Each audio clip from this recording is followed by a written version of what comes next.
Hey, good morning, everyone. Glad to be here with you at worship.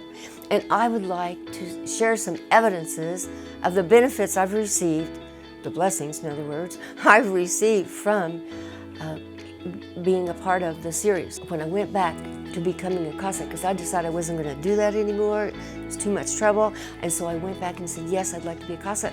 And right away, they were kind enough to give me a new child.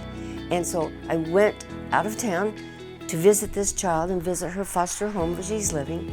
She was so sweet and so adorable. I brought something to show you that she gave me. 6 years old, remember.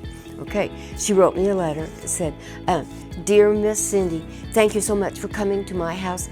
I love you, and I love you because you are so kind. Well, that about wiped me out with tears when she said that I was being kind. And I thought, in my mind, I'm thinking in my heart, I'm supposed to be the one being kind to somebody else, not somebody being kind to me. But that's what worked out.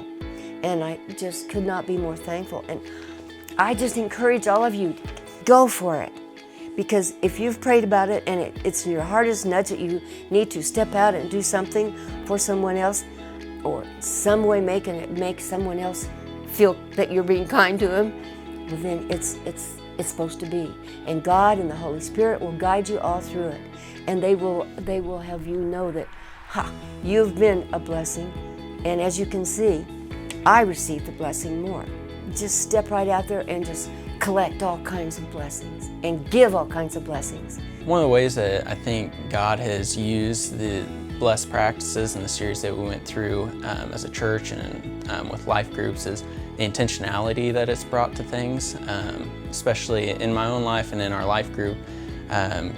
The way that we thought about a group of people in our lives that we really wanted to see take steps towards knowing Christ more intimately, and then intentionally praying about that group has changed kind of the way that we go out and go about our lives. And now it's they aren't just coworkers or classmates or neighbors or anything like that, but now it's people that we are intentionally seeking to serve and to love in one way, shape, or form. And as far as our time together as a life group, it's just, again, been so fun to brainstorm. We've even been able to practice some of these things together. We had a meal together and just practice engaging with each other and what it looked like to gather around food. And if you guys haven't tried Bless or just thought about using some of these practices in your daily life, they're by no means the end-all be-all, but they definitely help you just take a second to pause and consider how you can really encourage the people around you. Hi, I'm Kari Keck, and I teach 8th graders at South Middle School.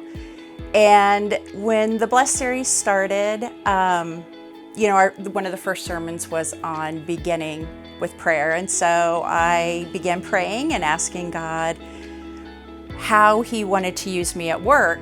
And I heard Him say, you do a good job of encouraging your students, but don't forget about their parents. I just started sending a few emails on Fridays to some of my students' parents, just telling them how much I enjoyed their child and, maybe something that happened that week with their child. And the response was tremendous. I heard from many, many parents who were just so grateful, said they'd never really had an email like that before, and it was a great way to start the weekend. And there was one mother in particular who has had some struggles in the past, but has worked hard to overcome some things in her past. And she, in particular, said, this email was exactly what I needed today. I was really feeling like a failure as a mother, and you've given me, your email gave me hope. That was so reinforcing for me to know that what God had called me to do was really making a difference. And it was just a simple email with a couple of lines. So I encourage you, listen to God. If He is speaking to you and telling you to reach out to someone, don't be afraid to do it.